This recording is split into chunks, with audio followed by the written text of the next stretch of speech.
Support this man, Black Media. He makes sure that our stories are told.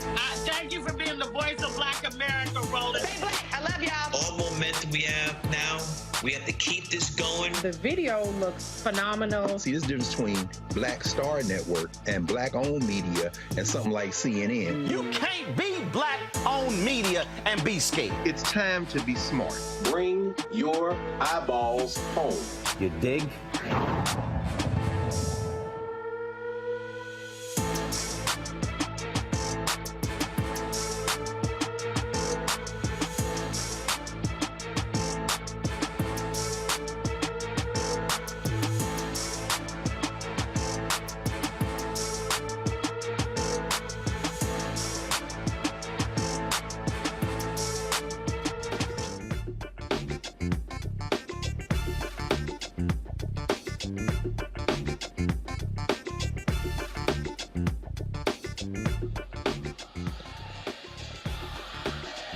folks, today's Friday, October 20th, 2023. Coming up on Roland Martin Unfiltered, streaming live on the Black Star Network. We are here at New Birth Missionary Baptist Church in Lithonia, Georgia, where for McDonald's latest stop on the Gospel Inspiration Tour.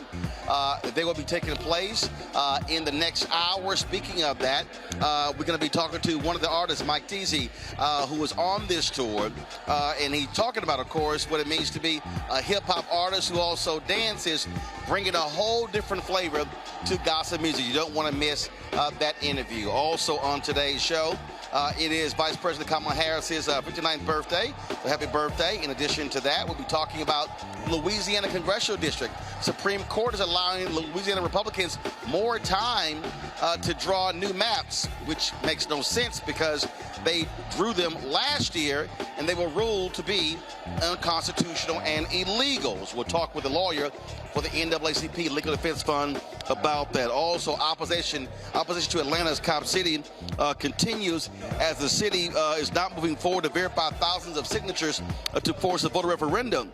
We'll talk to one of the organizers of Stop City. Here in Fulton County, another major development for Fulton County DA Fonnie Willis, another of one of Donald Trump's imps. Guess what? Pleads guilty. We'll tell you exactly what happened today. Also, a New York judge has slapped Donald Trump with a fine for violating a gag order. That more, folks. It's time to bring the funk. I'm Roland Martin Unfiltered on the Black Star Network. Let's go. He's got it. Whatever the miss, he's on it. Whatever it is, he's got the scoop, the fact, the find. And when it breaks, he's right on time and it's rolling. Best believe he's knowing. Putting it down from sports to news to politics. With entertainment just for kicks, he's rolling. It's on go, roll, y'all. It's Roland Martin.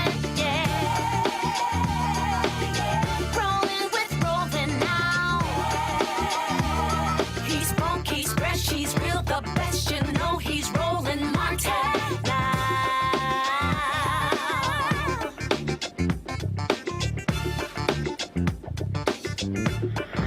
Martin.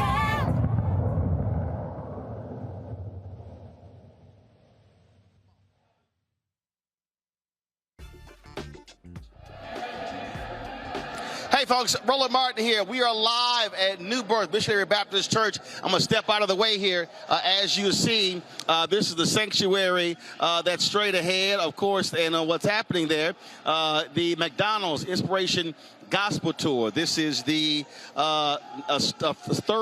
fourth stop. They first was Chicago, Detroit, were Philadelphia. Now they are here in Atlanta at New Birth Missionary Baptist Church. Folks are showing up. The concert is going to start in the next hour. So people are already showing up.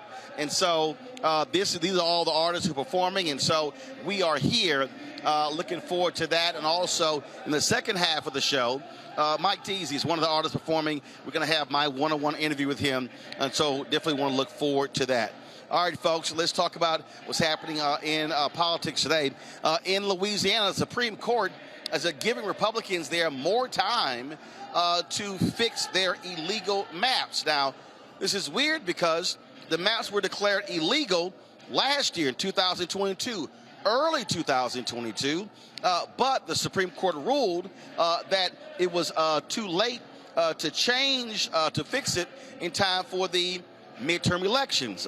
Actually, that was wrong, but so be it. And so then we went now in 2023. Republicans have been complaining that they don't have enough time to actually fix the maps, which is crazy because, okay, they've been illegal since last year. And so here to help us explain what's going on is one of the lawyers from the NAACP Legal Defense Fund. They have been leading this fight. They have been battling in the courts, tooth and nail, fighting Republicans on this. And so glad to have Jared Evans. He's a policy counsel for the LDF, joining us from New Orleans. All right, Jared, so explain us what in the world's going on, because these are illegal maps. They're flat out illegal. And so Supreme Court has been weighing in on this. And so Republicans now saying, oh, we need more time. How do you need more time when literally you've had more than a year and a half?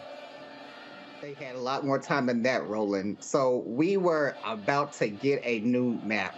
We were days away from going to the Middle District in Baton Rouge before Judge Dick, and she was ready to start the process of getting a new map in place that had 2 majority black districts. As you know, Roland, currently New Orleans and Baton Rouge are packed into 1 congressional district, and as LDF and the ACLU and our clients have argued since the very beginning of this process that those are 2 distinct cities with 2 distinct needs, and they should be both anchored in their own congressional districts. And the state went to the Fifth Circuit and asked for a writ of mandamus. And that's a legal term that basically means that it stops or forces an administrative body to do something. And in this case, they asked the Fifth Circuit to stop Judge Dick from introducing her map. As I said, she was about to start the process, and they essentially said that they needed more time, that the legislature didn't have enough time last year, and that hopefully if they give them more time, that they'll be able to institute one. But look, Roland, we know what this is. They want to slow this down as much as possible. From the very beginning of this process, their tactic has been to delay and to stall and to push this back, hoping that they can get through another election. Last year, they asked the Supreme Court to issue a stay so they didn't have to institute the map for the 2022 election. And now we're set to go to trial. We're going to go back to court for February 5th in Baton Rouge to get a new map. And so that's what we're focused on. We're headed into February 5th confident that we're going to walk out of court that week with a new map with 2 majority black districts.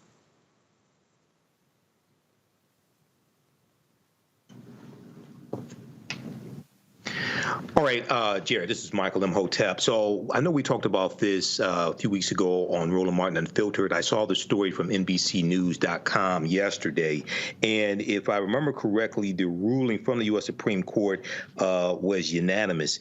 And one of the questions I had was, the U.S. Supreme Court ruled that they overruled U.S. District Judge Shelley Dick, and they said that she was moving too fast and must give the state of Louisiana more time to consider a new map. Can you explain what is possibly the harm in moving too fast, if that can be proven in court? Moving too fast to create this new congressional district? What could be the harm? What could be the backlash or something like that? Well, from our perspective, there is no harm and there is no backlash. It's already been too late. We've already gone through one congressional election cycle with the illegal, unfair map that Judge Dick herself, in an 86-page opinion last year, has said was unfair. But Judge Dick, in her wisdom, listened to the court, and she's given the legislature more time. They now have until February 5th to pass a map. And look, this past weekend, a new governor was elected. There'll be a new legislature in January, but we certainly don't have to wait until then. We still have a governor in place now, Governor Edwards. There's still a legislature that's seated, and they still have an affirmative obligation to comply with the law, to comply with Judge Dick's order. And as soon as we get a ruling from the Fifth Circuit, 2 weeks ago today, my colleague Stuart Nafee argued before the Fifth Circuit here in New Orleans on this state's original appeal, and any moment now, any day now, we certainly expect to get a decision. And I don't want to be overly confident, but I'm very confident in this case, in the case that we put together in our clients more than anything else. And so we are anxiously awaiting an opinion from the Fifth Circuit. And look, if whatever date the court sets, that's when we're going to go and fight for our map. And so Judge Dick has said that that's going to be February 5th. That is several weeks after the new governor and the new legislature is installed and sworn in. So whether it be later this year that they decide to go in and pass the map, or whether they want to wait for the new governor to get installed, it doesn't matter to us. Our goal is to have a map in place with 2 majority black districts as quickly as possible, so that there's time for the appeals to be played out and the rest of the legal process to exhaust itself, so that we are in a good place for the 2024 elections. Right. A quick follow-up question. Derek, can you hear me? Oh, I'm sorry. Hold on, Michael. Hold on, Michael. Jared, Jared. So here's the thing that's of concern to me. We're talking about the Fifth Circuit, okay? Hard right. This has already been litigated, and so the Republicans want to try to litigate it again, as opposed to coming up with the map. So, if the Republicans come back with a map that does not follow the court's decision, then what? Because they're trying to restart the clock, and what they want is another trial, and then, too late, primaries are coming up. But here's the difference. Louisiana, their primaries are later in the year, correct? That's correct, Roland. You're 100% correct there. Here's the thing, Roland. Their whole tactic is to delay this to the 2024 election. The court can see right through that. Judge Dick has set trial for February, has set the hearing for February 5th. She's already struck down their map. She's already given us a very strong 86-page opinion, and she carefully walked through every single element and issue that we have to prove to show that the map that the state passed violated Section 2 of the Voting Rights Act. First, you have to show that the minority population is geographically compact and large enough to constitute a majority in a single-member district. We did that. We've submitted 8 different maps to the legislature to show that that a map can be drawn with 2 majority black districts.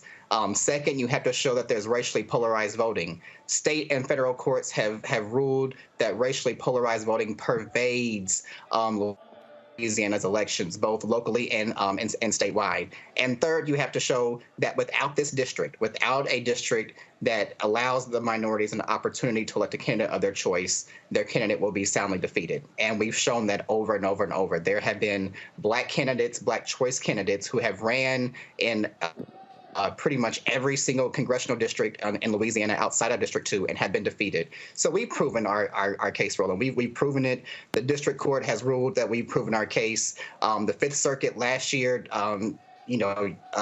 ruled in our favor and allowed our case to go forward. So, right now we're just in a process where the state is playing out every kind of delay tactic and stall tactic they can. But we certainly go into court in February very confident in the record we built, thanks to the Legislative Black Caucus, thanks to the Power Coalition and our amazing clients with the NAACP. And we're going to walk out of court February 5th with the map in place with 2 majority black districts. All right, then. Jared Evans with LDF. We certainly appreciate it. Keep up the good work. Thanks a lot. No problem. Thanks for having me, Roland. All right, folks, we're going to come back. We're going to talk to my panel about this. Again, folks, this is an assault. Let me be very clear. Everybody who's watching and listening, this is a direct assault by Republicans on black power.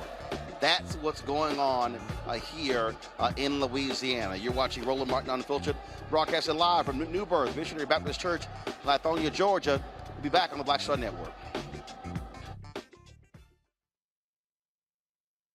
Hatred on the streets, a horrific scene, a white nationalist rally that descended into deadly violence.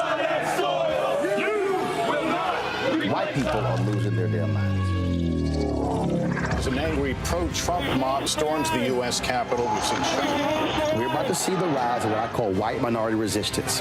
We have seen white folks in this country who simply cannot tolerate black folks voting. I think what we're seeing is the inevitable result of violent denial. This is part of American history. Every time that people of color have made progress, whether real or symbolic, there has been what Carol Anderson at Emory University calls white rage as a backlash. This is the rise of the Proud Boys and the Boogaloo Boys. America, there's going to be more of this. Here's all the Proud Boys, Dave. This country is getting increasingly racist in its behaviors and its attitudes because of the fear of white people. The fear that they're taking our jobs, they're taking our resources, they're taking our women. This is white fear.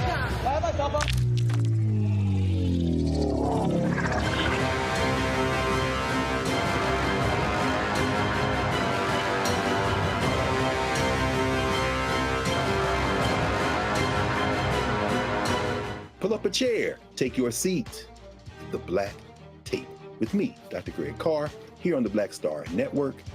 Every week, we'll take a deeper dive into the world we're living in. Join the conversation only on the Black Star Network. I'm Deborah Owens, America's Wealth Coach and host of Get Wealthy. Let me hit you with a few numbers. African Americans spend 9 times the amount on ethnic beauty products and yet only own 1% of the beauty supply stores. It's an $18 billion industry. On the next Get Wealthy, you're going to learn and hear from a woman who's turning this obstacle into an opportunity. We literally take you from A to Z on all of the things step by step you need to have in place to open and run a very successful beauty supply store. That's right here with me, Deborah Owens, host of Get Wealthy, only on Black Star Network. Hey, what's up? It's Sammy Roman. Hey, it's John Murray, the executive producer of the new Sherry Shepherd Talk Show. It's me, Sherry Shepherd, and you know what you're watching, Roland Martin Unfiltered.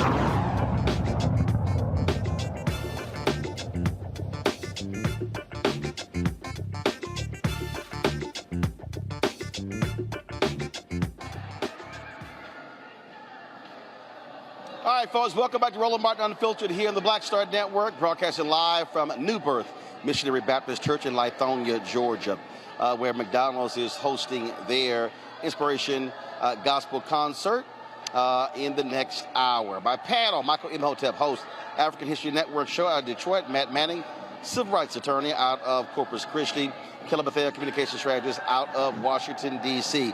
Matt, I want to start with you. This is a legal battle that's going on here. And it's beyond hilarious to watch how Republicans, they try this in Alabama, and they're trying it here, how they're trying to draw this thing out, to run the clock out so they can use an illegal map again in 2024.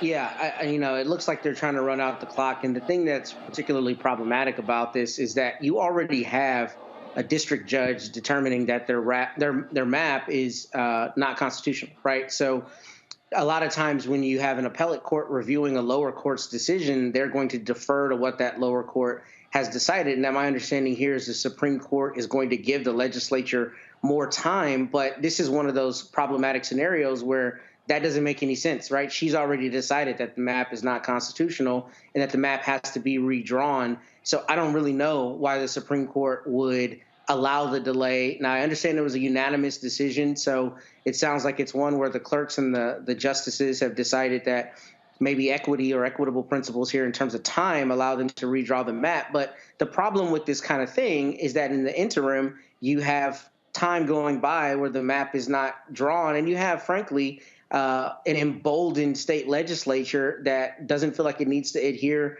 to the Supreme Court on any particular timetable. So that's what I think is the issue here, and I'm wondering why the Supremes didn't say, look, she's already resolved it, we're not going to get involved in this, or we're going to go ahead and send it back down and allow her to start that drawing process. So they are trying to run out the clock, and here the Supreme Court's decision essentially helps them do that rather than requiring the state legislature to get a map that is adherent to the Constitution. And here's the problem you have here, Kelly. One, the candidates who may run for the position, they can't run because right now there is no position. That's first. Two, as Matt said, you have a Republican legislature who keep playing these games, and the other issue is that the Fifth Circuit Court of Appeals, about 25 or so judges, 22 of them have been appointed by Republican presidents. And so it is probably the hardest right-wing appeals court in the country. Yeah, it's unfortunate. I agree with Matt here regarding the Supreme Court's rationale. I feel like it was definitely more of a rules-based ruling as opposed to, what is exactly right and wrong in this situation.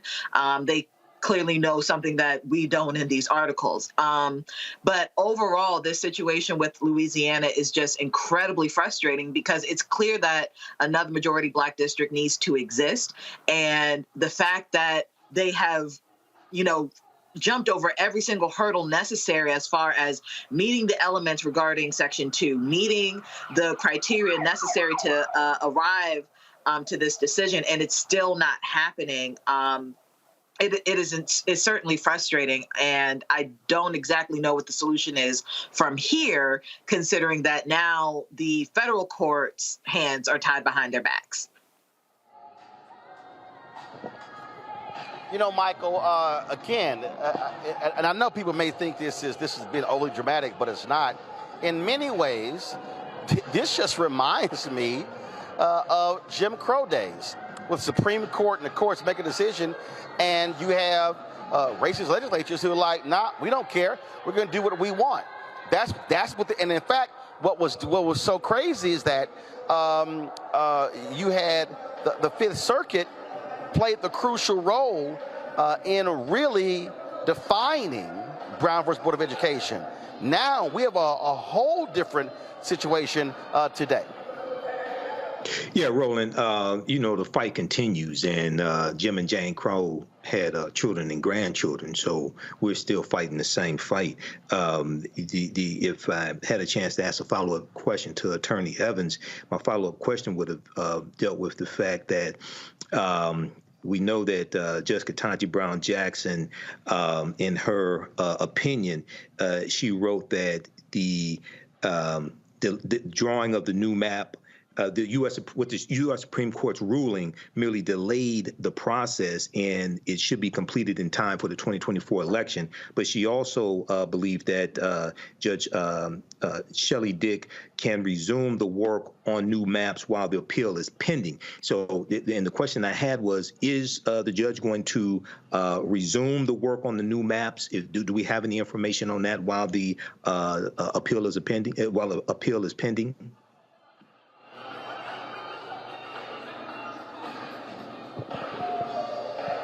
Well, I'll tell you, this is the continuing battle that we see. But let me be perfectly clear to everybody who's watching.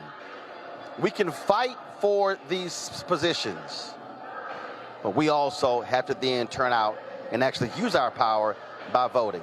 Hold tight 1 second. We come back. I'm going to talk about the Stop Cop City initiative happening here in Atlanta. It is heating up. And we'll tell you what the latest is. You're watching Roland Martin Unfiltered right here on the Black Star Network, broadcasting from Atlanta, Georgia. Back in a moment.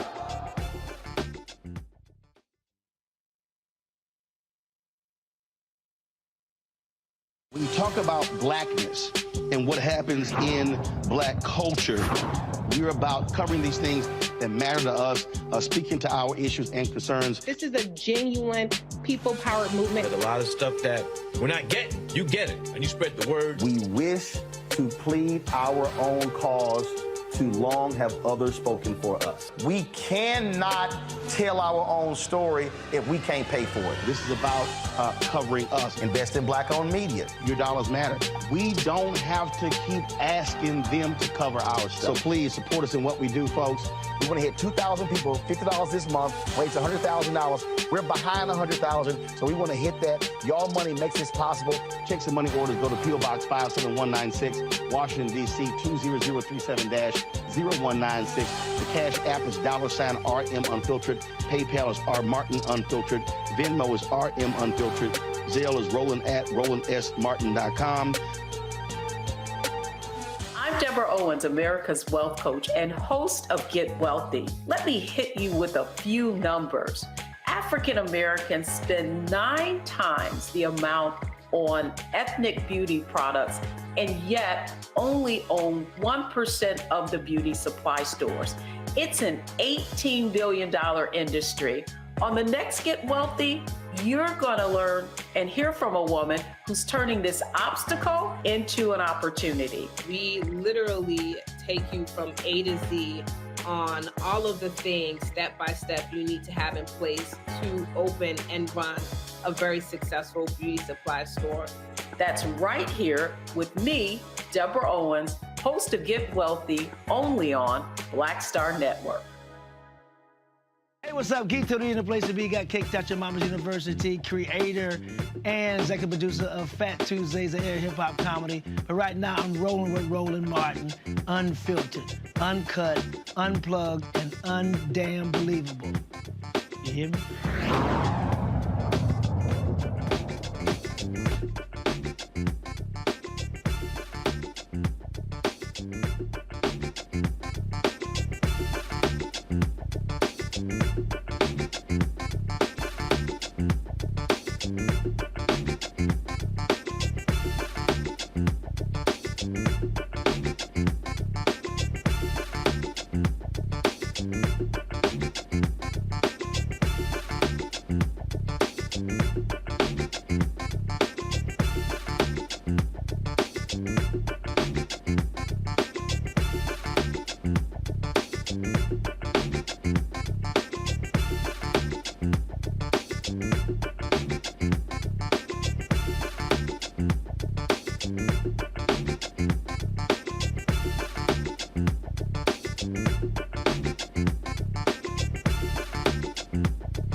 Network. We are live here at Birth Missionary Baptist Church for the McDonald's Inspiration Celebration and Gospel Tour.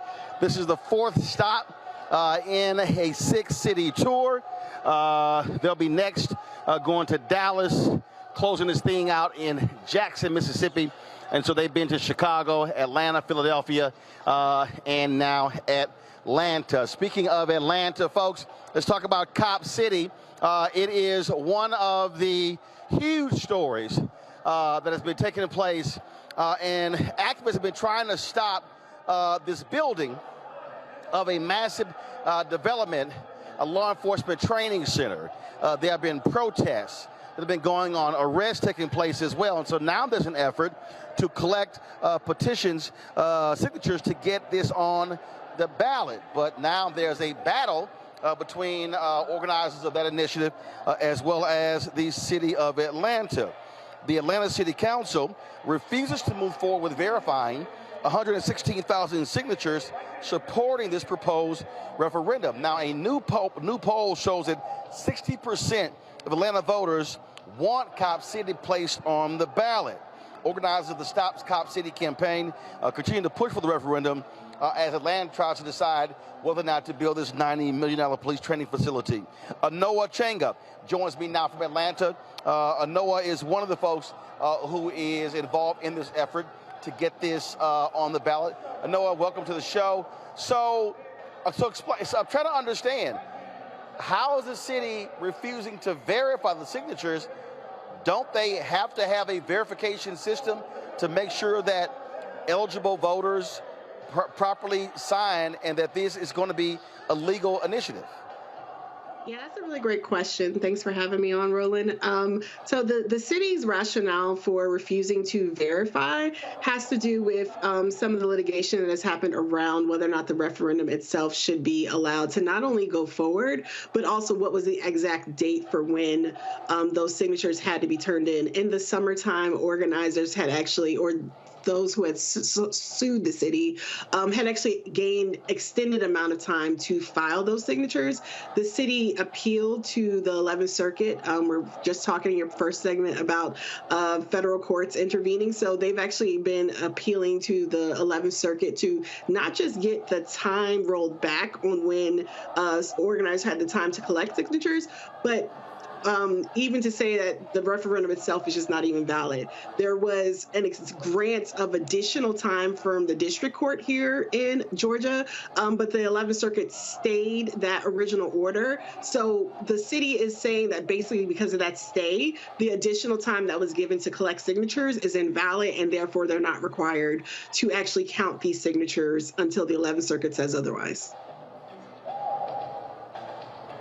All right, so on the outside looking in, that's quite confusing because we've seen other ballot initiatives all around the country, and normally what happens is you get a certain period of time where you have to gather signatures, and then they go back and check to see if those people are city residents or if they are registered voters or whatever the city or the county or the state's process is. And so do you believe that this is an effort? And first of all, you know, what is y'all's goal? When do you want this to be on the ballot? Well, we have municipal elections happening here in Georgia and various places in the next few weeks in November. So ideally, folks would have liked to have had it on the ballot in November. It would have been, you know, a good boon for turnout. We have some, I believe, a few school board races here in Atlanta and a couple other municipal races. But the goal is to get it on the ballot in March when we would have, we will not have a Democratic primary for president, but there will be, you know, a primary election in March here in Georgia. And so that is the goal, I believe, is to get it on the ballot then. But to your original question or point about it seems kind of confusing from looking on the outside in, you're right. We have these ballot initiative processes that are a really great sign of the health of our democracy, that individuals in their communities can rally with their neighbors and other members in their communities to get initiatives on the ballot for voters to decide. We've seen successful ballot referendum processes in the last few years, and Amendment 4 in Florida that restored voting rights to thousands of formerly incarcerated folks. That was a ballot initiative process. We just saw last year in Kansas and Michigan expanding access to abortion rights that have been denied to people post-Dobbs. Those were ballot referendum processes. We've seen in Missouri and countless other places. Right now, Ohio has a ballot initiative process, and so this is not new in the land of America, right? But what we do see happening here is a very anti-democratic, unfortunately bipartisan effort from the state-controlled Republicans and unfortunately Democratic-controlled administration here in Atlanta to refuse to allow people to have access to this procedure that is used quite frequently around the country by citizens who are, duly able to do this within their rights, and for some reason they don't want Atlantans to be able to do the same thing. Questions from the panel. Kelly, you're first. Sure. So when it comes to those who are for it but are still understanding what the other side is thinking about regarding this issue, like what's the rationale for actually keeping Cop City around those who aren't cops? Like, have you encountered any Black people or people who would be affected by this decision who are actually for it? I think in terms of the actual whether the referendum should be on the ballot, I mean, ultimately the issue is that there was a process that was laid out. Folks have done, we've been hearing for the past 2.5 years or so that people need to follow the process. We had folks who were at City Council when this decision was first uncovered in the middle of the pandemic. There was multiple hours, like I think over 16 hours of public comment has been made on multiple different occasions. So people have been following the process about this issue and lobbying their elected officials all the way. So now we have this referendum process where 116,000 Atlantans, those who are registered voters who were registered and eligible to vote in the 2021 mayoral and city council election, 116,000 plus signed on to agree that this needs to be put on the ballot. That doesn't mean that all 116,000 agree with ultimately canceling the lease. That just means people believe that the democratic process itself needs to move forward. That is more than the 78,000 people who voted in the mayoral runoffs, in which allowed Andre Dickens, in which he got 50,000 votes to become the mayor. So the thing is, that's not so much about whether or not people agree with Cop City or want it to move forward. There are some people who agree with Cop City ultimately, but also believe that the democratic process itself needs needs to play out. And as someplace that's the cradle of, so many movement activities, we've also seen the resurgence of pro-democracy work in our communities happening here in Georgia over the last several years. The same arguments that we have seen Brian Kemp and other statewide Republicans making against Stacey Abrams and the efforts that she led in 2018 that elected and flipped the Senate in 2020, and that also sent Reverend Warnock back to the Senate in 2022. Those same arguments are now being used by Democratic elected officials, including our mayor, against this referendum. And ultimately, whether people agree or disagree or have different issues, like the referendum itself, follow the process and it needs to be on the ballot. Michael. So I had a quick question here. I know Mayor Andre Dickens is for what has been dubbed Cop City, this training center. If you could just state briefly, what are some of the reasons why the mayor is for it? And I know there's a lot of opposition to it. What are some of the reasons why others are against this training facility being built and $90 million being spent for it? I mean, I believe, brother, you said it right there. $90 million are being put forth without a proper democratic process, right? When we talk about budgets, we talk about like spending of the people's resources, the public money that's going into this for something that's ultimately backed by a private entity, the Atlanta Police Foundation. I mean, there needs to be a higher level of scrutiny, and different people have different reasons across this movement for why they object. You have environmentalists who object to many of the issues with the fact that this is on, forest land. We're supposed to be the city under the trees, and we're decimating forest land to build this, right? You have people who are, good governance and democracy folks like myself personally, who want to see actual process follow. We have seen time and again overwhelming response from people in the city who have participated in processes. My city councilwoman, my former city councilwoman, was the one that introduced this original legislation. She lost her seat in part because people like me found out when folks were going door to door that this was even something that was happening. So the fact that we have not had good transparency and good governance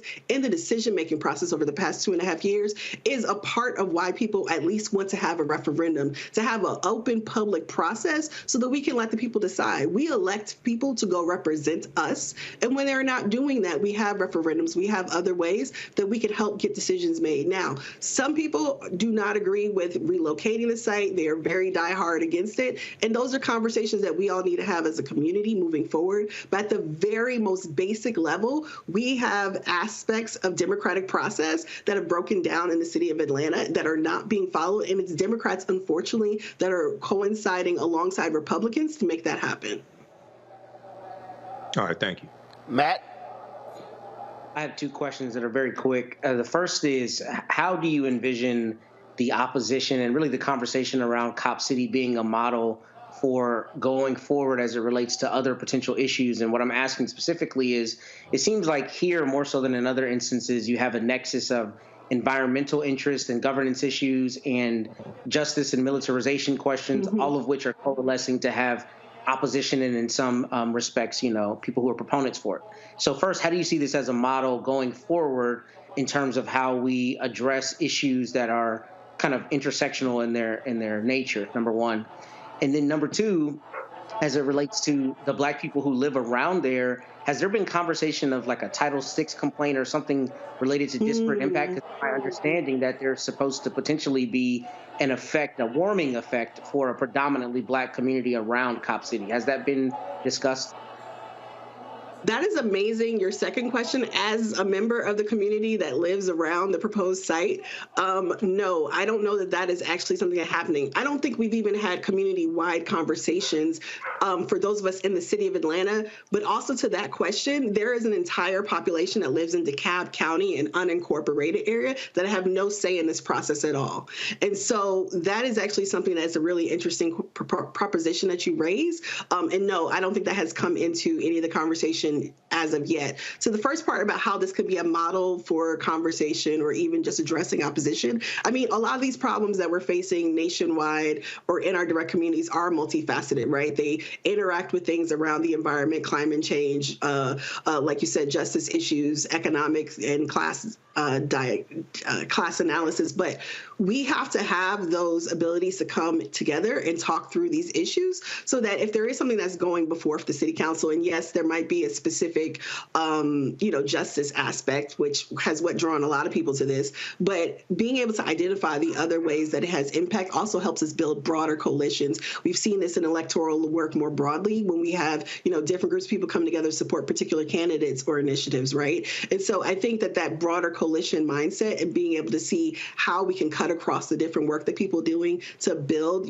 consensus around how we can move forward and bring about the change that we all deserve is important. The other thing, because I think the sister's original question about what about people who might feel that this is something that they need, or the conversations, we do need to have these conversations in our community, right? And I don't think that that requesting that the referendum itself be on the ballot is a shutdown. That's another area of conversation. That's another area of outreach that needs to happen for whoever is supporting whichever side, right? But at the very least, we need to make sure that when we do have very clear interests of communities that are in question, that we are allowed to have the forums that are available to all of us, regardless of neighborhood, socioeconomic status, and who we're donating to, that can actually be something that we access through the democratic process, as we're allegedly supposed to do as citizens in this country. All right, Noah Changa, we surely appreciate it. Thanks a bunch, and we'll keep monitoring this story to see what happens. Thanks a lot. Thank you for having me. Folks, we come back. Jim Jordan is not going to be the next Speaker of the House. Boy, more nuttiness happening on Capitol Hill. But also, when we come back, we'll talk about a case out of here, Atlanta. Another one of Trump's insurrectionists pleads guilty. Fonnie Willis has another feather in her cap. We'll tell you about that. You're watching Roland Martin Unfiltered on the Black Star Network. Hatred on the streets, a horrific scene, a white nationalist rally that descended into deadly violence. White people are losing their damn minds. As an angry pro-Trump mob storms the U.S. Capitol, we're about to see the rise of what I call white minority resistance. We have seen white folks in this country who simply cannot tolerate black folks voting. I think what we're seeing is the inevitable result of violent denial. This is part of American history. Every time that people of color have made progress, whether real or symbolic, there has been what Carol Anderson at Emory University calls white rage as a backlash. This is the rise of the Proud Boys and the Boogaloo Boys. America, there's going to be more of this. Here's all the Proud Boys, guys. This country is getting increasingly racist in its behaviors and its attitudes because of the fear of white people. The fear that they're taking our jobs, they're taking our resources, they're taking our women. This is white fear.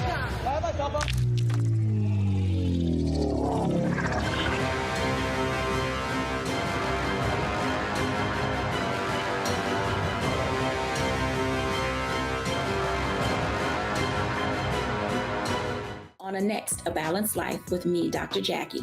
Being of service to others is one of the greatest callings in life. But being there for someone else in their time of crisis is a whole new level, and you have to bring courage, commitment, and strength. On our next show, we meet two real-life angels who were thrust in the midst of caregiving and without warning. And he was looking strange and couldn't cut his meat. And it was very odd. And I said, well, what's wrong? And he says, I think I've had a stroke. And so, of course, it scared me. And we literally got in the car and he walked into the hospital on a Thursday. And by Saturday of that same week, he lost all control of his left side. The blessings, the challenges, and the way they maintain their balance, all next on A Balanced Life on Black Star Network. Hey, what's up, y'all? I'm Devon Franklin. It is always a pleasure to be in the house. You are watching Roland Martin Unfiltered. Stay right here.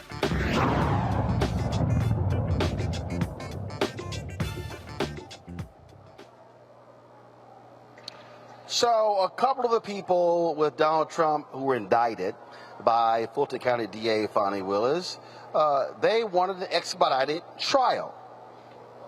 Kenneth Chesborough and Sidney Powell.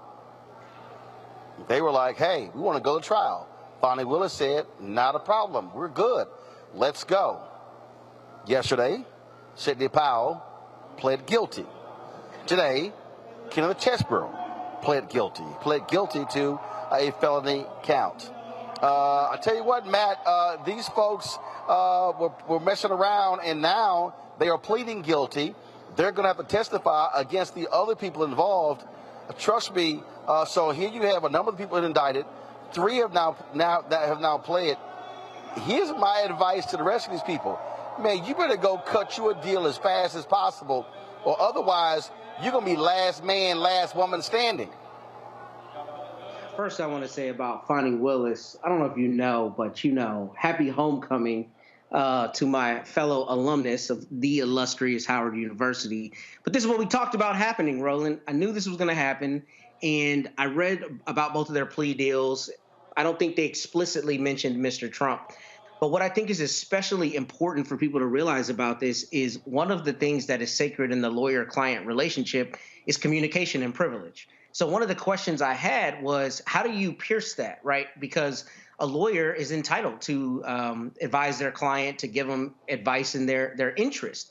But one of the ways that a lawyer can break privilege is if he or she has to respond to accusations about their conduct. So I tell you all that to say that should let people know there's some pretty compelling evidence here against both of these attorneys, because they're not normal defendants in that a lot of their communications and involvement in what might otherwise be termed a conspiracy might be privileged. So for both of them to ask for speedy trials and then cut deals, this goes along the lines of what we're talking about on the show and have for many weeks now, that people were going to start dropping like flies. And that's exactly what you're seeing.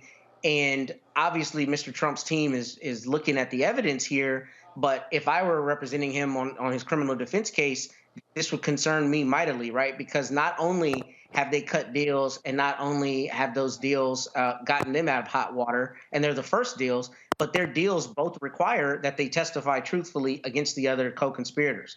I don't know what that looks like against Mr. Trump, but the problem is, if I'm a prosecutor, I say this is not only somebody that he conspired with, this is somebody with whom he conspired, with whom he had the highest level of purported trust, somebody he can give secrets, who is legally bound to not divulge those secrets. So I don't know what that means in the larger context of their prosecution of Mr. Trump, but just from the outside looking in, it would concern me mightily if I were on his team, and it would concern me as to the strength of our defense, because now people he's talked to in the most intimate of terms, if you will, as it relates to the actions, are now going to have to sing like canaries, and that's going to be a big problem for him, I would suspect.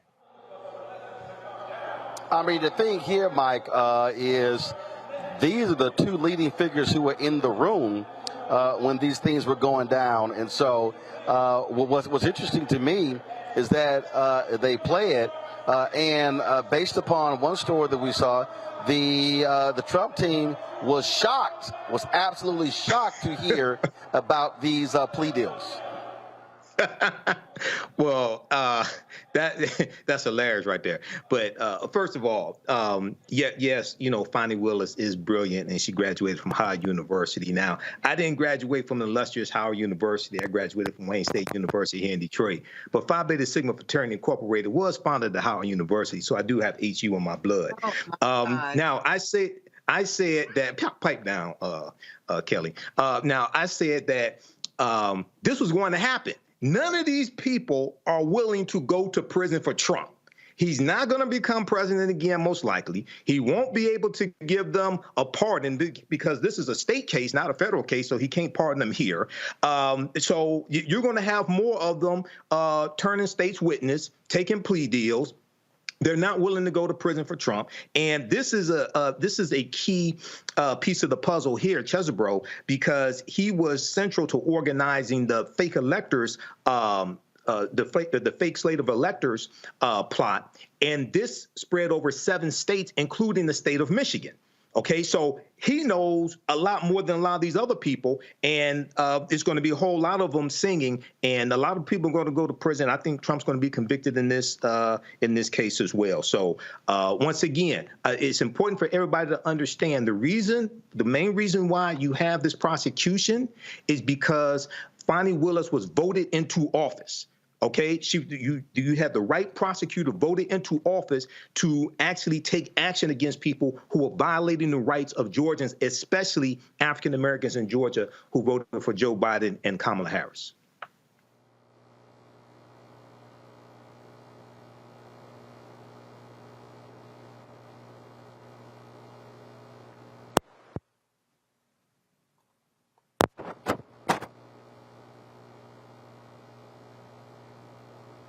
I can't hear Roland.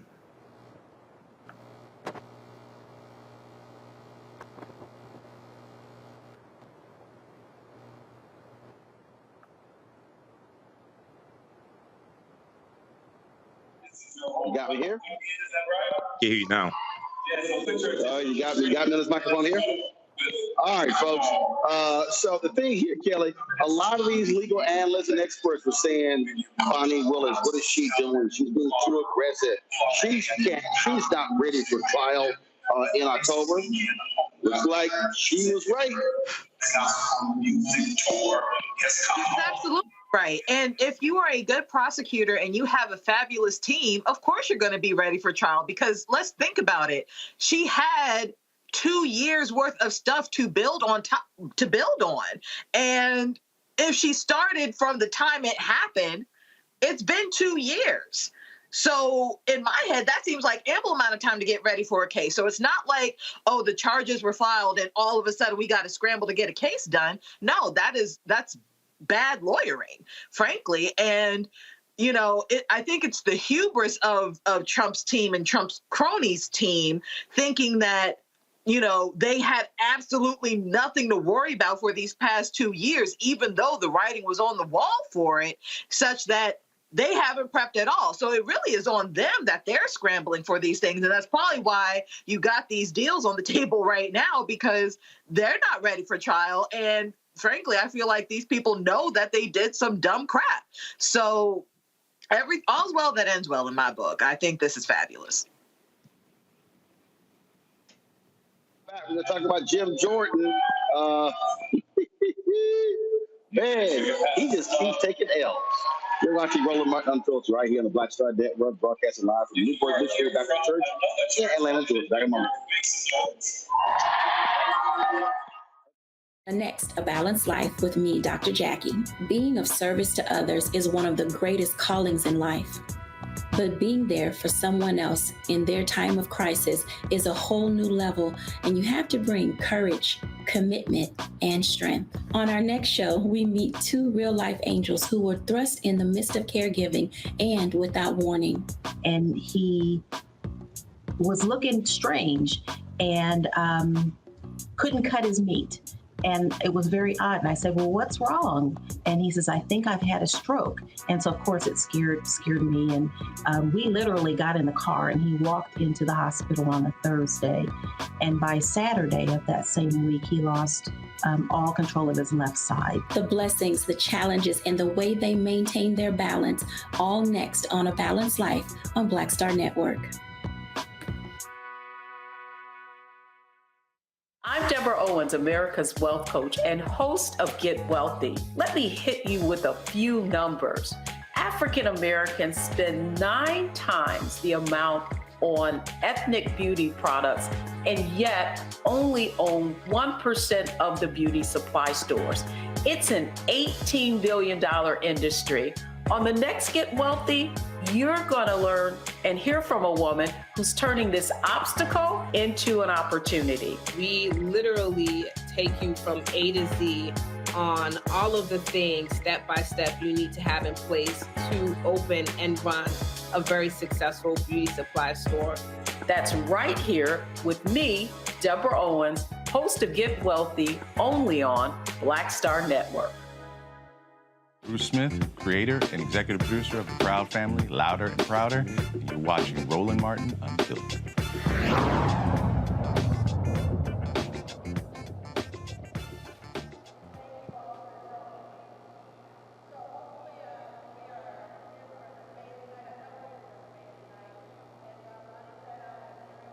All right, folks, today on Capitol Hill, Republicans again can't pick a Speaker of the House. This is what happened when Ohio Congressman Jim Jordan forced a third vote to try to make him the Speaker. The tellers agree in their tally that the total number of votes cast is 429, of which the Honorable Jim Jordan of the state of Ohio has received 194. The Honorable Hakeem Jeffries of the state of New York has received 210.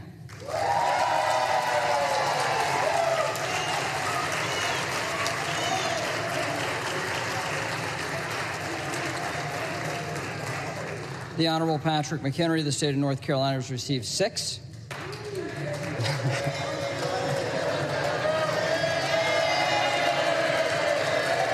right, the House will come to order. The House will come to order.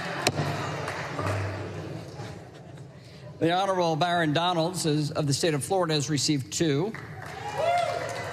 The Honorable Tom Emmer of the state of Minnesota has received 1. Lee Zeldin of the state of New York has received 4. The Honorable Steve Scalise of the state of Louisiana has received 8. The Honorable Mike Garcia of the state of California has received 1. The Honorable Kevin McCarthy of the state of California has received 2. The Honorable Bruce Westerman of the state of Arkansas has received 1. No person having received a majority of the whole number of votes cast by surname, a speaker has not been elected. Pursuant to Clause 12A of Rule 1, the chair declares the House in recess, subject to the call of the chair.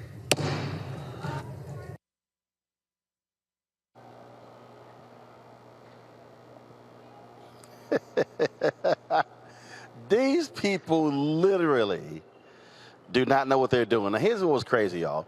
Jim Jordan called a news conference for 8 o'clock this morning, all right? Now, last night, 20 of these Republicans told him to his face, say, bro, you're not going to be the speaker. We are not voting for you.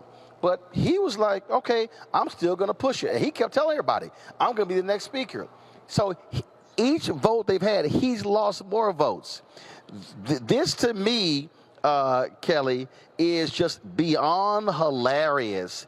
So let's see. They're rejecting a temporary deal with McHenry. They have rejected McCarthy, rejected Scalise, rejected Jordan. Hey, well, what they gonna do now? This is, again, these are people who are totally dysfunctional. It would be funny, like if this were happening in a vacuum, I would be guffawing right now. This would look exactly like a comedy show. It looks like a sketch from like early days of SNL where just, chaos ensues, right? But the fact of the matter is, people are dying. Bills need to be paid. And Congress needs to function. None of those things are happening because of the chaos of one party. And that is what's frustrating me. Like, yes, in a vacuum, this is funny. I have to admit that I howled laughing when McHenry angrily did the gavel like it was the hammer of Thor the first time. Like, that was funny to me. But it's getting even more ridiculous than it was that day because people are putting themselves over the people that they represent. And that is just frustrating. It is unfortunately expected now of the Republican Party, but it is still frustrating nonetheless. And like I said, there's a war in Israel right now that apparently we got to fund. There's a war in Ukraine that we got to fund. Guess who holds those purse strings? House of Congress, like House of Representatives, hold those purse strings and nothing can be done. Oh, by the way, we still have a government shutdown that could be happening within the month because all of this stuff is happening and nobody's getting anything done. So yes, it's funny, but all of these things that I just listed out is still happening in the background and it's still going to happen whether we have a speaker or not.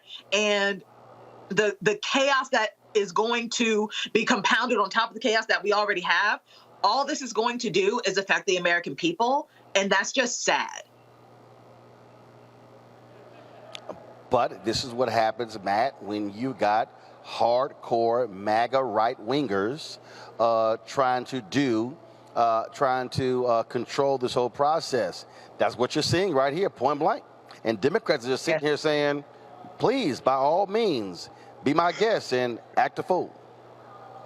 Yeah, you're right, and I'm sorry to interrupt you, but I was chomping at the bit to answer. This is not only what you have when you have MAGA Republicans doing that. This is what you have when they think there is political capital to play these kinds of games.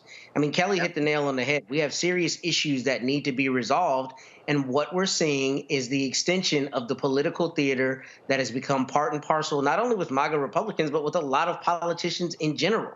At the end of the day, I don't get to not pay my student loans because I can't get it together because the government is coming to collect. So the House does not get to not do its work because they can't stop playing political theater games. I, for one, wanted Jim Jordan to become the House Speaker, because I think it would have just been a new level of idiocy, and it would have just shown how bad and how dysfunctional Congress can be, especially those who are obstinate as a matter of political identity. Not obstinate because they're really against the substantive bill, but obstinate because they want to grind the whole process to a halt.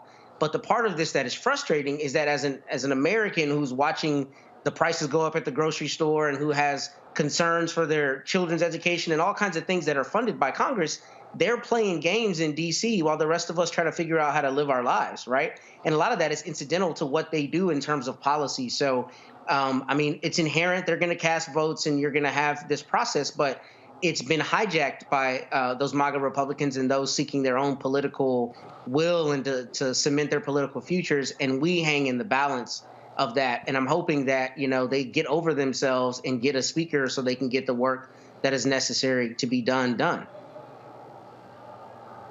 And very simple, Michael, I gotta remind people, how we vote in these congressional races determines who controls the House, Republicans or Democrats. So if you don't like what's going on here, throw those bums out next November.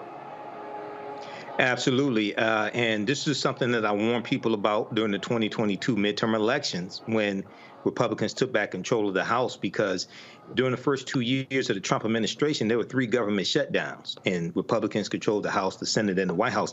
These people cannot govern. It's easy when you're in the minority just to say no to everything and vote against bills that are beneficial to everyday Americans.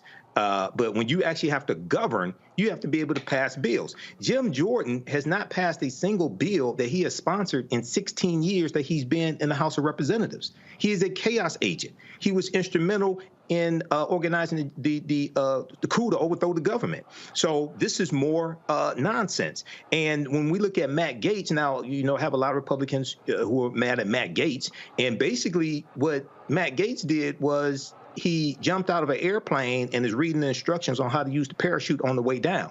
They didn't have a backup strategy on this. Okay. Kelly's correct. November 17th, the government can shut down. And it's really important for us to understand how to protect ourselves from crazy people like this. We have to vote them out of office. The difference between Hakeem Jeffries being Speaker of the House and Jim Jordan or Steve Scalise or any of these other Republicans, Kevin McCarthy, is 7,000 votes in a handful of House districts. They did a recount. Lauren Boebert only won by 546 votes in Colorado. Okay, so it's like, this is doable. Okay, but you can't push your issues that you say that you want. Going back to the conversation we had last week, Roland, all these people saying we want this, this, and this, ain't never read the U.S. Constitution, don't know how to get bills passed. Okay, you can't say you want this, but you don't vote for people who want what you want. So elections impact every aspect of our lives. We have to do better. Absolutely. All right, Kelly, Michael, Matt, I certainly appreciate y'all joining us on today's show. Thank you so very much, folks. When we come back, we will share with you a one-on-one interview I did with one of the gospel artists performing right behind me here in Atlanta at Birth Missionary Baptist Church as part of McDonald's Inspiration, Celebration, and Gospel Tour. That is next right here on the Black Star Network. When you talk about blackness and what happens in black culture, we're about covering these things that matter to us, speaking to our issues and concerns. This is a genuine people-powered movement. There's a lot of stuff that we're not getting. You get it, and you spread the word. We wish to plead our own cause. Too long have others spoken for us. We cannot tell our own story if we can't pay for it. This is about covering us. Invest in black-owned media. Your dollars matter. We don't have to keep asking them to cover our stuff. So please support us in what we do, folks. We want to hit 2,000 people, $50 this month, raise $100,000. We're behind $100,000, so we want to hit that. Y'all money makes this possible. Check some money orders. Go to P.O. Box 57196, Washington, D.C. 20037-0196. The Cash App is $RM Unfiltered. PayPal is R Martin Unfiltered. Venmo is RM Unfiltered. Zelle is Roland at RolandSMartin.com. I'm Deborah Owens, America's Wealth Coach and host of Get Wealthy. Let me hit you with a few numbers. African Americans spend 9 times on ethnic beauty products and yet only own 1% of the beauty supply stores. It's an $18 billion industry. On the next Get Wealthy, you're gonna learn and hear from a woman who's turning this obstacle into an opportunity. We literally take you from A to Z on all of the things step by step you need to have in place to open and run a very successful beauty supply store. That's right here with me, Deborah Owens, host of Get Wealthy, only on Black Star Network. Peace, I'm Faraji Muhammad, host of The Culture. And brothers, we need to talk. There's been much discussion about the state of the black man in our community, whether it's in politics, education, or in the home. My brothers, we are struggling to lead the way, which is why The Culture will be hosting the Black Men Summit, where we'll be redefining and celebrating black manhood. This special series will kick off on the 28th anniversary of the historic Million Man March on Monday, October the 16th at 4 p.m. Eastern Time. I'll be talking to some of Black America's most prolific, dynamic, thought-provoking black men activists, scholars, and leaders about our role, our power, and our future. So tune in and join the conversation as an online culture crew member for The Culture's Black Men Summit, redefining and celebrating black manhood. Starting Monday, October 16th through Friday, October 20th, 4 p.m. Eastern Time each day, right here, exclusively here on the Black Star Network. Me, Sherry Shepard, with Sammy Roman. I'm Dr. Robin B., pharmacist and fitness coach, and you're watching Roland Martin Unfiltered.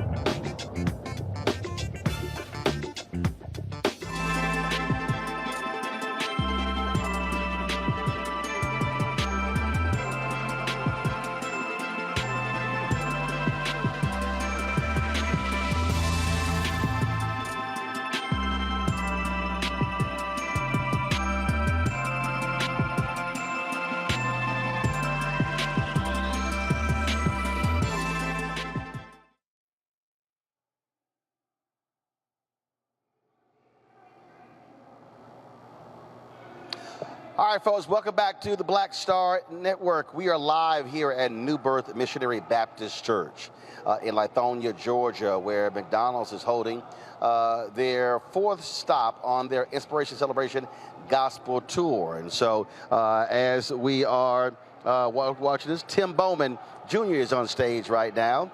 And so we were previously in Chicago and Detroit. This tour stopped in Philadelphia. They're here in Atlanta. Then they'll be next in Dallas and then Jackson, Mississippi. And so we had an opportunity to sit down with all of the artists, talk to them about their life, their careers.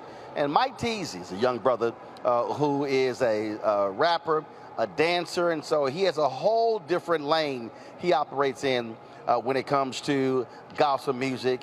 And so here is our conversation. Doing good, man. How you been? All good. You're on Yes, this sir. McDonald's tour. Yes, sir. Tell me about the opportunity to mix it up with this group of varied artists. Listen, man, this is like a group of my favorite artists, which is crazy. So to be on the same show along with them, it's just, it speaks volumes to what God is doing right now in this season for my life, for my music ministry. So I'm just excited. It's gonna be dope. When did you make the switch, if you will, or decide, you know what, this is what I want to do. Yeah. This is where I want to go. So I was in college and I got a call that one of my friends, we were the co-captains of the basketball team, and I got a call that he was shot and killed. Wow. And he's the one that gave me the name. I'm actually in Winston-Salem, North Carolina. Got it. So that's where I graduated high school. But I was in college in Charlotte. And so I got the call and I was like, you know what, tomorrow isn't promised. You know? And at the time I was still dancing. Like I have a huge background in dance. Right. Like that's where my main focus was. But I always had a passion for music. And out of that, it kind of just birthed this, what I'm doing now, as far as like rapping and singing and dancing and bringing it all together for the kingdom. But so you get this call. Yeah. And look, I mean, the reality is, like a lot of young folks, you think you live forever. Right. And you just sort of just go about and doing Exactly. whatever. Exactly. And then when you get that call, then that's when you Head go, home. Yeah. Wait a minute, I gotta make a decision and commit to something. Exactly. So that's exactly what I did. So, matter of fact, it was around New Year's. It was a New Year's Eve service, and where I decided to rededicate my life to God. And so, I walked up after the sermons went forth, and they started praying for people. And I was like, you know what? Let me just go ahead and rededicate my life to God right now. Like, get it right now and just stick to it. But how do you deal with the folks who say that what you do and what you bring the gospel, that ain't gospel? Because again, it's there you go. You see, like you hear. Yeah. I get that a lot, and so for me, it's been a lot of either blocking, deleting, stuff like that, because we're in a social media age. So you get a lot of, different people, different audiences, different backgrounds. A lot of people think it's taboo to do Christian hip hop still to this day. People have been doing it for years. You know what I'm saying? So I've had deacons in our church that was trying to rap and stuff like that. It wasn't all that good, but they did it. They thought that was a way to reach the youth, and now I'm doing the same thing. It's just like, it's like a passed down type thing. So every year, every generation, every new person that's coming up is going to be doing the same thing as far as spreading the gospel to different people in a new way.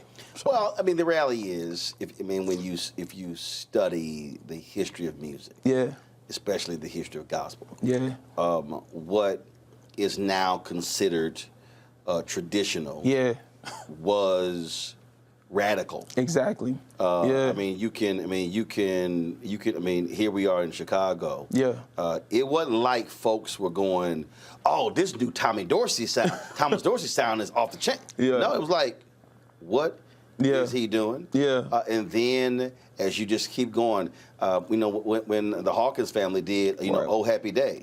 What is wrong? And you listen to Oh Happy Day now, you're going, why were they tripping? Exactly. This seems normal. Exactly. And so, to me, that's always the crazy thing, as opposed to, okay, how do you use music to reach folks, to touch folks? Because you have to go beyond the borders of the church. Exactly. That's facts, beyond the four walls. And that's where we at now. And so now when you meet other artists, have you had other folks who say, you know what, now I now can do that. I'm more comfortable. Exactly. Because I see you doing it. Exactly. So I've actually, I've gotten several messages from different people just saying like, yo, you inspire me. And I'm like, me? Like, I'm just trying to be obedient to what God had me doing right now. And it's definitely a blessing. You know what I'm saying? It's a test to who I am in Christ, who I am as a believer, you know what I'm saying? And just being that willing vessel, you know what I'm saying? To let somebody else know you can do it too. And do they really get mad with the dancing part? Listen. So I was raised in the church, and we used to dance on Youth Sunday. Right. So we would dance to like Ty Tribbett, Kirk Franklin, stuff like that. And it was taboo to listen to Kirk Franklin because, he jumped on chairs and tables doing whatever he wanted to do because he was radical. When Stomp came out, Stomp was crazy. Oh, man, how dare you use that sound? Yep. And so that's where it kind of started. So I kind of got accustomed to that. People are not going to be okay with everything I do, but as long as God is okay with it, I'm okay with it. Because Kirk could be on stage and be doing James Brown moves. Facts, yeah. I think I've seen Kirk do every move except the split. I think he did all the James Brown except the split. Yeah, he got to do that next. He got to do that next for sure. Yeah. If he don't, I'm gonna beat him to it. So yeah. Have you and he ever had a conversation? So we've actually met. What's crazy is I was supposed to open for him in Winston-Salem, North Carolina, at the Dash Stadium. It's our baseball team. Right. And it was crazy, raining, all that stuff. So he's still performing. I was like, yo, I'm about to go next, like right after him. And didn't work out. The stage that they had me on was a whole different stage somewhere else. And I'm like, I thought I was on that stage. So my high hopes was crashed. Kirk was on the main stage. He was on the main stage. I didn't even know there was different stages. You on the side stage. That was rained on, puddles everywhere. I was like, I'm gonna bust my face. And at that time, I was still doing flips and stuff. I still do one every now and then. But I was like, that was part of my set. I would do a backflip, break dance, whatever. And I was like, I can't do this on the stage. Like, it's wet, it's puddles everywhere. I might break my neck today. I don't know. You remember at the Super Bowl, Prince had them two dancers out there in them 6-inch heels. That's crazy. And they would get it in the rain. Yeah, I ain't doing that. That's different. That was Purple Rain. I ain't doing that. But that was definitely crazy. But then I got a chance to meet him in Greensboro, North Carolina. Right. He's like maybe right under my shoulder. And he's okay, that was some quick shade right there. He's one of my favorite gospel artists. That was some quick shade. But no. So he was like right on my shoulder. So he grabbed my shoulder and he was like, "You look familiar." And I was like, "Oh, for real?" He was like, "Yeah, I don't know where from." And I was like, "Probably from Winston-Salem. I was supposed to open for you, whatever." So yeah, that was a dope meeting for sure. Just to talk to him and take a picture with him. Just a little bit of time that we had. So that was dope. Gotcha. So but I mean, so you haven't had opportunity not to dance or open for him, not yet. Really? I say yet because it's probably what you say. So gotcha. Yeah. So you ain't had your people hit him? You ain't had your like we y'all... working on it. We working on it. Huh? We working on it. What y'all do? Y'all send them a letter or something? I have no idea, but we gonna figure it out. How about that? We gonna figure it out. Matter of fact, I did a video to like kind of honor him, and I did a remake of his song Revolution. And I called it The New Revolution. So I did a remake of the whole video, the whole nine, had the mic, the little silver background. I did everything. He still ain't seen it yet. So we can't figure that out. We still trying to figure that out. He ain't seen it? He ain't seen it yet. You seen it? And it went viral. It went viral on TikTok, Instagram, everything. Hold up, what's the video? Is it on your Instagram? It's on my Instagram. Hold up, what's It's on YouTube, everywhere. Hold up. Mike Teasy, The New Revolution. So you did the whole nine. Oh Lord. The white jacket, the bubble coat with the with the goggles on the forehead. Where's this video? Where's everything? Where'd you do that video? It's far. It's a long time ago. Where'd you do that video? Maybe a couple years ago. Man, all that and he ain't. Come on, you got. He ain't seen it yet. Ty Tribbett, I sent it to him. He saw it. He was like, "Man, this is fire," but he ain't sent it to me. That's cold. But it's gonna happen. It's gonna happen. That's cold. I don't understand. I don't understand what your people doing, what they not doing. Yeah. What's going on? It's gonna happen. Like you, so you like did the whole nine, and I did backflip in the video. As if you were making a whole new video or something. Exactly. Had the dancers in there, everything. It was. I think that's cold blooded. I think that's cold blooded. And so everybody else, so he ain't even tapped on. He ain't seen it yet. He ain't even. What was that? 2-3 years ago? 2 years ago, at least 2 years ago. Yeah. You gonna have to tell your people. You got to tell your people. For sure. Y'all gotta do better. Yes, sir. You got to tell them they gotta do better. Yeah. All right. Hold on 1 second. Let me see if he answered his phone. I don't know what he's doing. This don't make no sense. So it make no sense. You did a video 2-3 years ago and the brother ain't seen it. Yeah. He ain't even comment on it. Okay. I don't want to do this here. Kirk. I'm sitting here in Chicago, bruh, and I'm doing these interviews for the McDonald Gospel Concert Tour. And I'm talking to a young brother right here who said he was supposed to dance on a stage with you, but it rained. But then he said he did his whole music. I can't tell it. His name Mike Teasy. Yes, sir. Mike. And so he's gonna tell you, Kirk.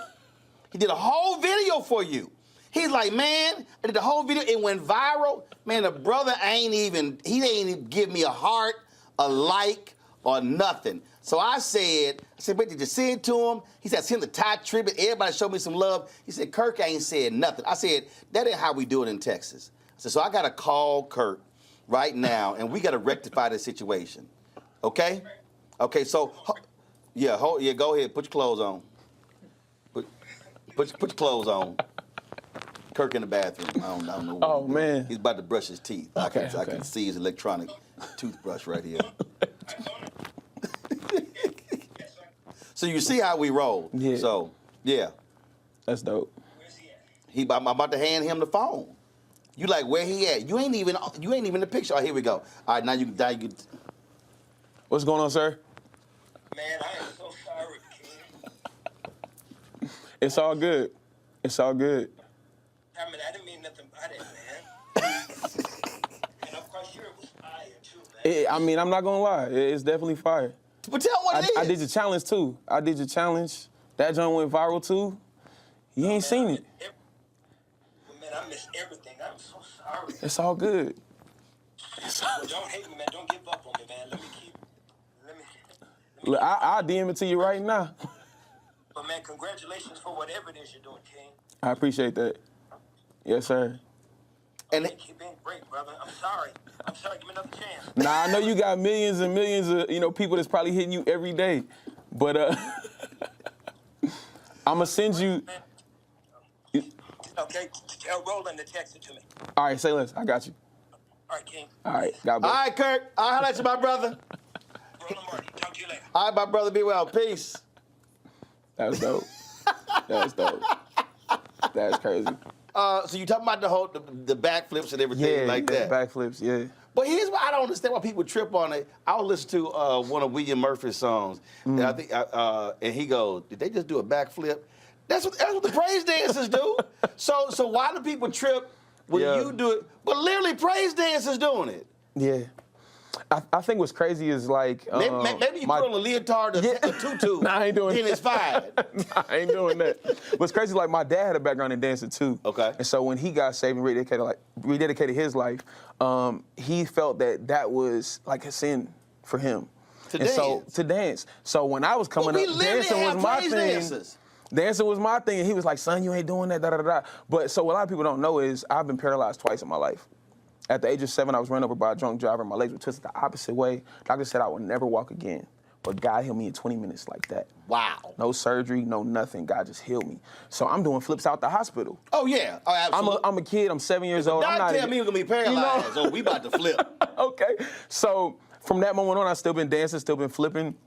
And then in 2005, I was in a bad car accident. My lumbar 2, which is lower your back, it was snapped. It was broken. You could see where the bones were laying on top of each other. Whoa. And the doctors tell me again, I'll be paralyzed for the rest of my life. I'll never walk again.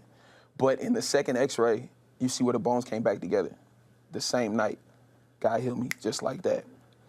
And so I'm like... The first x-ray, you literally see the bones laying on top of each other. The first x-ray. So 2 or 3 hours go by, they switched shifts. They got a new doctor come in. They was like, you might have to take another look. Now, did you rededicate your life before that This or was after that? after. This was after. Oh, yeah, I'm about to say. This was after, yeah. I'm like... Because 2005, I was still in high school, so yeah, that was crazy. So you can see where the bones were laying on top of each other. And then the next doctor comes in, they were like, oh, yeah, y'all might have to take another look. You ain't gonna stop that. Yeah, I can't. So my dad was like, son, like, I don't get it, you need to stop doing this, da da da. I was like, Dad, listen, like, God healed me. This is how I'm praising God. This is how I'm showing, like, what he's done for me in my life. And he was like, you know what? I'm quiet. Say less. Like, exactly. So you got a point. Exactly. He couldn't say nothing else. You got a point. He couldn't say nothing else. So after that day, he's been in full support. See, what sort of drives me crazy is, first of all, when you see people praise dancing, when you see them sitting there clapping their foot, stomping their feet, running around, whatever, I'm trying to figure out that. I mean, hey, you know track star, why you running around the church? Right. Like, I've seen people like literally just running. They be running, yeah. They got some speed, you know. But I just don't get why. I think what bothers me the most is when people are so boxed in. They have so many constraints. And they want to. Really, what they're doing is they're suppressing the Holy Spirit. Because see, here's what I don't understand. I was joking with another artist about this here. We talked to. I said, look, I'm born and raised Catholic, so we know Scripture. So I don't know which one it is, but all I do know is David danced. Right. Yeah. So I'm just trying to understand. Folk tripping. He definitely danced for sure. If David, so what do you think David was doing? I have no idea. What? Think he was doing a two-step? Like what? I mean, I don't understand. That's what trips me out when people. I remember there was a point when they didn't. Oh no, you have guitars, and drums, and all that. Drums was crazy. They play music, play instruments, tambourines, all of that. Trumpets. That's probably the one that drives me crazy the most. Yeah. When folk really want to put constraints on the Holy Spirit. Yeah. And not, I mean, first of all, it ain't like twerking is going on. I mean, there are limitations. Jesus, yeah. There are limitations. I mean, like there's a limitations in dance, but my goodness, it's not, to me, it's, I just think some people are just so hardcore. Yeah. And then they end up turning people off, turning people away. Exactly. I experienced that even like in multiple churches. You know, North Carolina is known for a ton of churches. Right. So I've performed in almost every church in, the Triad area. And this one ministry I went in, and I had a hat on, and it said Jesus on it. And I guess they thought I was just somebody from the outside, but I was actually an artist that was booked to perform at this church, at this event. And the guy was like, you can come in here with that hat on. And I was like, it say Jesus. Like, at that time. You're like, I'm just saying. The hat said it don't Jesus, say Panthers or the Hornets. Right. It say Jesus. It say Jesus. And in that time, too, I was young. just getting started in the music and stuff, I was like, yo, this is my covering. Like, this is how I know that, you know, God is the first thing they're going to see. And they was like, you got to take your hat off. I was like, you know what? All right, bet. So I went in and performed, and he couldn't say nothing else. He had to come to me and apologize because the Holy Spirit fell in that place. It fell. My pastor in Houston, Reverend Douglas West, they had a meeting of, I forgot what church they were at, and it was a pastoral meeting.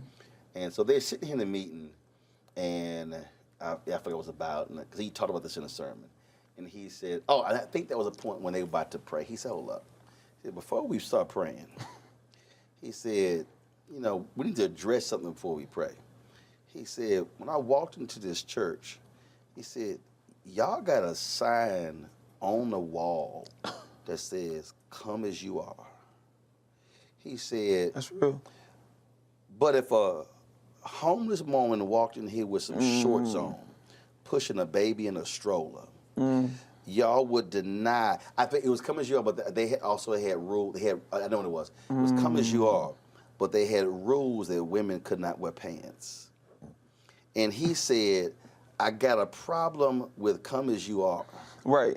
And your rules on what women can wear. That's crazy. And all the pastors kind of like, and he's like, so he said, either you're going to take the sign down. Right. He said, or you're going to change your rules. Facts. And I think that sort of speaks to that right there. Exactly. Yeah. Now, have you had some folks also, like some artists have writers, and they're like, look, you can't do this, and then you kind of like, we ain't going to have no show. Right. I haven't turned them away because I feel like once people actually witness, you know what I'm saying, my ministry, if you will. Oh, so when they gave you the rules, you go, okay. Say less. You go, okay. And then I still do my thing. When you go out there, you start flipping and stuff. Exactly. And then you go, see? Yeah, exactly. Because it's like when people hear my story and then they see what God has done for me, right? It's a difference. Right. But when they just already perceive an idea and like, yo, he's just dancing, he's trying to show off, he's flipping, he's trying to show off. Nah, like, this is how I glorify God. Like, this is my way of doing it. Let me do that. You know? I don't want to put restraints on how I glorify God. Right. Yeah. Absolutely. Absolutely. And again, if it's doing what it's supposed to do, if it's reaching the next generation, if it's touching them, if it's empowering them, well, that's exactly what you were supposed to be. Exactly. Exactly. Well, I just, again, he didn't work with me. He always like, he said, are there no rules you don't break? He calls me habitual line crosser. Because, you know, when somebody say, you can't do this, and I go, do the same thing. Okay. Still cross them. Okay. And then I'm going to go ahead and do it. Yeah. So, I mean, I really don't, like, I really That's a do nice not term. care. Habitual line crosser. A habitual line crosser. Yeah. That's dope. And you agree with him. You're like, oh, sure. Yeah. Sure. So, you know, when I go out there, you know exactly what's going to happen. Well, yeah, we leaping over the line. You leaping. And I dare you try to walk out here. Exactly. And stop me, because you're going to then deal with the crowd. Exactly. And then it's going to be a problem. Exactly. There you go. So maybe the next hat you should get is habitual line crosser. Say less. I'm going to get my designer to work on that. Habitual line crosser in the name of Jesus. That's what it should be. That's the next hat that you should get. In the name of Jesus. Yeah, in the name of Jesus. Because first of all, you know, when you throw Jesus on. Yeah, it's good. It's going to be hard for them to argue. That's facts. It's sort of like a bad preacher, okay, who is horrible at giving a sermon. And I know one right now. Oh, man. And all of his sermons bad. No. But he going to end every sermon, he going to go to the cross. Every one. Because if you go to the cross, it's a guaranteed shout. You can't go wrong with the cross. I don't care how bad the sermon is. Black people going to automatically going to give you a guaranteed shout. Yeah. The whole sermon is awful. Awful. That's crazy. I mean, I know one preacher, again, I ain't going to name him. So, my wife will tell you who's a damn minister. Like, when I'm doing sermon notes, and you ain't saying nothing, my sheet, it's going to have a date, the church, the name of the pastor, the title of the sermon, the scripture, it ain't nothing else. You ain't said nothing for me to want to write down. And That makes sense. And she look over and she see. Dang. She go, you ain't feeling the sermon. I'm like, nope. And then I sit there and I'm like, he gonna go to the cross. And sure enough, that's what he do. On Friday. That's crazy. But on Sunday morning, see, that's the only shout he gets in the whole sermon. That's crazy. That's what they gonna do. That's crazy. It's guaranteed. It's a guaranteed shout. That's real. It's a guaranteed shout. For sure. It's gonna always happen, and they give it to him, and you like. You got to be okay with it. Right. That's it. So that's as you hit them with. So last question for you. Yes, sir. What city for you really feels what you do? Like when you travel, like what place they like, yo, I don't care who, we gotta go see him. Listen, to point out one city is tough because everyone shows love. But I was just in Houston. It was hot, over 100 degrees outside. Okay, it was a festival. I'm born and raised there. 6 people. Wait a minute, you said 100 degrees. Like, okay, that's April. Listen, it was like 100 and at least 10. Felt like maybe Right. 20. I don't know. It was hot. No, it was It was hot. It hit the highest. No, it tied the highest ever was 109. No, I know. Yeah, it was hot. Right. But they was out there singing their lungs out, jumping around. There you go. It was a crowd of people. I'm like, yo, it's too hot. Get away from me type deal. No. They was loving it. I said, well, praise God. We ain't worried about heat. That's crazy. Wear your hat, put on sunscreen, drink some water. That's all I you think gotta they do. lost the water. They didn't drink the water because people was passing out. And See, there you go, right was, there. It was dehydrated. Yeah. It was dehydrated. Yeah, but it was awesome though. It was dope. Okay. Yeah, All right, Houston was H-Town. dope. Okay. All right. No, actually, here's the last question. Okay, so blame this on Bree Babineau. Okay. Okay. So I talked to her, and in the midst of our conversation, I made a reference to the Commodores and Zoom, and she had no idea what I was talking about. Okay. One, are you familiar with the Commodores song Zoom? I have to hear it, but I know the name. Okay, at least you know the name. I know the name. Yeah. She didn't know the name. I said Lionel Richard. She thought I said Little Lionel. Richard. I did. That's crazy. I'm gonna need you to pull aside. Okay. Okay. Then I threw a second name out. She had no idea, and then that's when I took a black card. And I told her right now it's in review status, and the committee is assessing whether you get it back. Okay. Okay. So I'm gonna throw this name out. Okay. Jeffrey Osborne. I heard the name. Can't think of a song. You can't think of a song. Can't think of a song. But you heard the name. I heard the name. She didn't even know what LTD was. That was the group he was in. What did she say? Larry, Tom, and Dick? That was she called them the group? That's what she called LTD. I'm telling you. Larry, Tom, Dick, Harry. Straight up, that was literally. That's crazy. Right. She had no idea. But then when I played Holding On, then she knew. Okay. Oh, and I heard that song. I'm like, too late. Too late. Too late. The committee is meeting, and we'll assess No, it. took the card. Yes. Dang. Yeah, but she hadn't even heard of the names. See, I've heard the names. She even said Jeffrey Osborne could not be black. His last name was Osborne. So I'm gonna need you to talk to your fellow young gospel artists, cause Lord, she needs some help. With She may have been sheltered too. Like I've experienced that too, growing up. So benefit of the doubt, you know. But she out. Y'all out. So y'all can't keep using that shelter stuff. Dang. I mean, y'all got to play catch up. Okay. So I'm gonna need y'all. I'm gonna go do some research too. Yeah, I'm gonna need you like go to Apple Music, Spotify. And there you go. But at least you know their names. I heard their names, yeah. She didn't know their names. She literally thought I said Little Richard. I got you. Good luck with the tour, bro. Thank you. I appreciate it. Yes, sir.